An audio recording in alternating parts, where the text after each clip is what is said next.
नमस्कार, देवभूमि चैनल में आपका स्वागत है। आज के इस वीडियो में हम बात करेंगे बच्चों से संबंधित। बच्चे जो ज़्यादा गुस्सा करते हैं तो उनका गुस्सा कैसे शांत करें, और जब वह बहुत ज़िद्दी हो जाते हैं तो इस समस्या से कैसे हम निजात पाएं। तो आइए बात करते हैं बच्चों की। दरअसल बच्चों को अपने इमोशन को एक्सप्रेस करना नहीं आता, जिस वजह से वे अपनी बात को बेहतर तरीके से नहीं समझा पाते। फिर ना समझाने के जब वे अपनी बातों को अच्छे से नहीं समझा पाते हैं तो या तो वो गुस्सा करने लगते हैं या रोने लग जाते हैं। अगर आपका बच्चा भी बहुत अधिक इमोशनल और बहुत अधिक गुस्सा करता है तो ये समझ लीजिए कि जितना अधिक परेशान आप उसकी हरकत से हो रहे हैं, उससे ज़्यादा परेशान आपका बच्चा खुद के इमोशन से हो रहा है।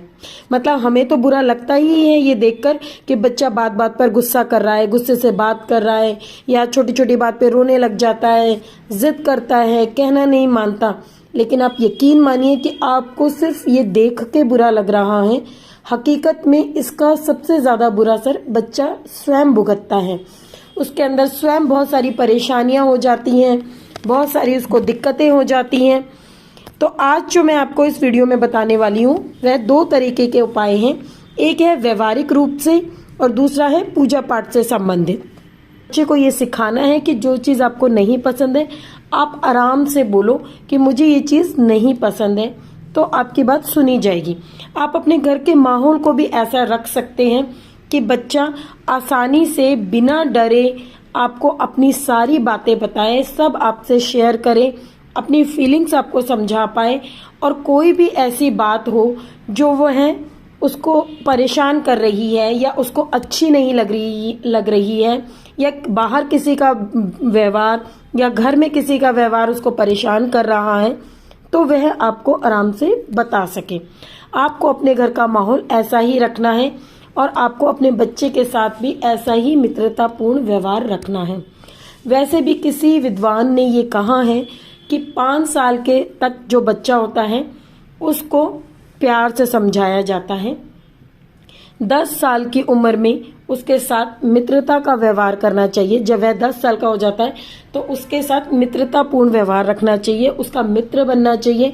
और 15 साल की उम्र में आप उसके साथ सख्ती कर सकते हैं, क्योंकि तब वह इतना समझदार हो जाता है कि हाँ मैंने गलती करी है, इसीलिए मुझ पे गुस्सा दिखाया जा रहा है या मुझे डांटा जा रहा है।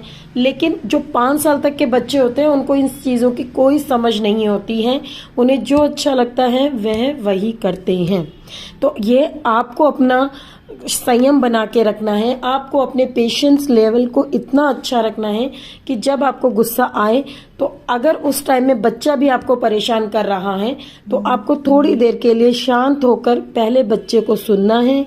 अगर आपका बच्चा अधिक गुस्सा हो जाता है तो उसको तुरंत शांत करने के लिए सबसे पहले तो आप बच्चे को कोई मीठी चीज़ दें। आप उसकी फेवरेट कैंडी या टॉफ़ी उसे दे सकते हैं। फिर आप बच्चे को गले लगाएं। बच्चों का दिल बहुत नाजुक होता है, जैसे ही आप बच्चे को गले लगाते हो तो उसको थोड़ा सा इमोशनली सपोर्ट मिल जाता है और मन भी उसका मतलब शांत हो जाता है। या ये कहिए कि अगर उसका रोने का मन कर रहा है तो वो खुल के रो पाता है और फिर खुल के ही आपको बता पाता है कि मैं क्यों रो रहा हूँ, क्यों परेशान हूँ। तो सबसे आसान और पहला तरीका तो व्यवहारिक रूप में यही है कि आप बच्चे को गले से लगाएं। और रही बात उसको फेवरेट टॉफ़ी देने की, तो ये आप उसको जिद करने पे भी दे सकते हैं कि अगर आप हमारी बात मानोगे, जिद नहीं करोगे तो ये लो मैं आपको टॉफ़ी दे रही हूँ खाने के लिए। इस तरीके से आप उनको बोल सकते हैं। बच्चे को फीलिंग्स एक्सप्रेस करना सिखाएं। जैसे कि बच्चे को फीलिंग्स बताना सिखाएं। जैसे कि मैंने आपको पहले भी बताया कि आप अपने घर के माहौल को इस तरीके से रखें, आप उससे ऐसा मित्रतापूर्ण व्यवहार रखें कि वह अपनी बात को सही तरीके से बता पाए और ज़्यादा गुस्सा ना करे। अपने मन की बात अगर वह शेयर करेगा तो वह गुस्सा भी नहीं करेगा और जिद भी नहीं करेगा। आप यकीन मानिए कि जब आप उसके साथ मित्रता वाला व्यवहार करेंगे तो आप खुद उसमें बहुत अच्छा बदलाव देखेंगे और आप भी उसकी बात को आसानी से समझ पाएंगे। साथ ही साथ बच्चे को सॉरी बोलना सिखाएं कि बच्चे को बताएं कि जब पहले अगर बच्चा गुस्से में है तो उस टाइम उससे जिद ना करें कि वह सॉरी बोले। पहली गलती जो हम लोग करते हैं कि जब बच्चा गुस्सा होता है या गुस्से में कोई सामान तोड़ देता है या आपका कहना नहीं मानता या उसने कोई काम गलत कर दिया है, तो आप तभी उसको समझाने लग जाते हो कि बेटा सॉरी बोलो, बेटा सॉरी बोलो, या पहले सॉरी बोलो उसके बाद मुझसे बात करना, पहले सॉरी बोलो फिर मुझ नहीं, ये आपको बिल्कुल नहीं करना है, बिल्कुल भी नहीं करना है। सबसे पहले आपको बच्चे को गले से लगाना है, प्यार से उसकी गलती समझानी है, उसका गुस्सा करने का रीज़न पूछना है और उसका गुस्सा शांत होने पर आपको उसको बताना है कि बेटा जब भी कोई गलती करते हैं, चाहे आप घर में करो या बाहर करो, आपको सॉरी ज़रूर बोलना चाहिए।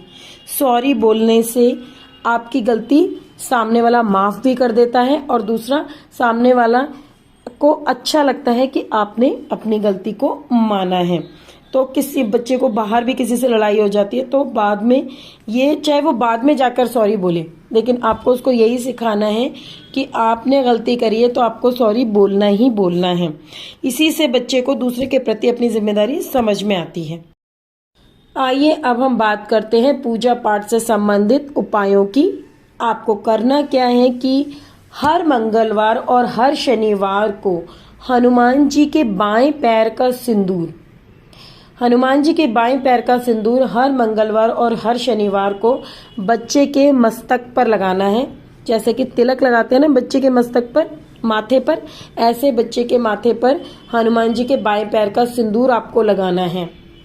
दूसरा, जिन बच्चों को गुस्सा अधिक आता है उनके लिए उनके गुरु ग्रह को मजबूत करना अति आवश्यक है, क्योंकि जो गुरु ग्रह होता है वह बुद्धि के देवता भी माने जाते हैं।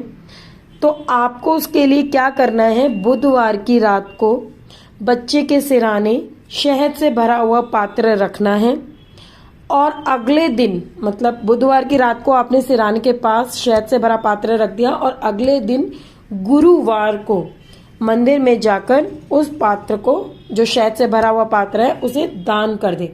इससे आपका बच्चा अनुकूल व्यवहार करने लगेगा और अगर उसे बार बार नजर या टोने टोटके का असर होता है तो वह भी मिट जाएगा। तीसरा और आखिरी उपाय कि बच्चे से ओम का उच्चारण कराएं।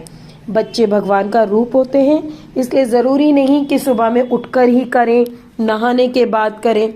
वह कभी भी इस उपाय को कर सकते हैं। यहाँ तक कि आप भी जब बच्चे के साथ खेलने बैठे या आपको दिखे कि बच्चा फ्री है, आप भी फ्री हो और कुछ काम नहीं है बच्चे के पास करने के लिए या आप कुछ नहीं कर रहे हो, तो बच्चों से बात करते करते भी आप उनसे ओम का उच्चारण करा सकते हो। या बच्चे के साथ खेलते हुए कि चलो हम एक गेम खेलते हैं कि आज मैं भी ओम का उच्चारण करूंगी, आप भी मतलब इस तरीके से बोलो, देखते हैं कि कौन कितनी देर तक बोल सकता है। इस तरीके से आप ओम का उच्चारण बच्चे से करा सकते हो। ओम के उच्चारण से बच्चे का सेल्फ कंट्रोल बढ़ेगा। ओम के उच्चारण से वह अपने आप को कंट्रोल कर पाएगा, उसके मन में शांति आएगी और वह आपके अनुकूल व्यवहार करने लगेगा और किसी भी बात में उसको जल्दबाजी या हड़बड़ी नहीं रहेगी। ये कह लीजिए कि ओम के उच्चारण का इतना अधिक प्रभाव है कि बच्चा ही क्या, अगर बड़ा भी उसको करता है तो आपको खुद, अगर आप कर रहे हैं तो खुद ही आपको एक हफ्ते के अंदर आपको उसके सकारात्मक परिणाम दिखने लग जाएंगे। और जीवन में भी ये ओम के उच्चारण से बच्चा जीवन में भी उसके बहुत काम आएगा। आप इसको करके देखिए, यकीन मानिए कि यह उपाय बहुत कारगर आपको साबित होने वाले हैं।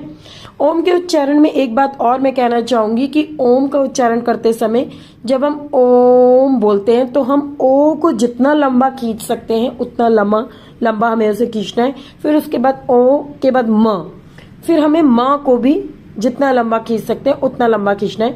तो इस तरीके से हमें ओम का उच्चारण करना है। ओ उम्मीद करती हूँ कि आपको मेरी दी हुई जानकारी पसंद आई होगी और आपके जीवन में इससे काफ़ी बदलाव आएगा। किसी भी तरह की कोई भी परेशानी या आपको है या आप कोई भी अपनी समस्या का समाधान चाहते हैं या कोई और अन्य वीडियो आप मुझसे चाहते हैं तो कमेंट बॉक्स में कमेंट करके ज़रूर बताएं। आपके लिए ही हम यहाँ पर हैं। अगर आपको कोई भी परेशानी या कोई भी दिक्कत है तो उन सब को हम जितना हो सकता है, जितनी हमारे पास जानकारी है उसके द्वारा आपकी समस्याओं का हल निकालने की हम पूरी कोशिश करेंगे। अगर आप अपनी कुंडली या अपना ज्योतिष संबंधी कोई प्रश्न भी अगर आपके पास है तो आप वह प्रश्न भी यहाँ पर कमेंट बॉक्स में कमेंट करके पूछ सकते हैं। वीडियो पसंद आने पर लाइक और शेयर जरूर कीजिए और सब्सक्राइब करके बेल बटन प्रेस करना ना भूलिएगा। जय माता दी।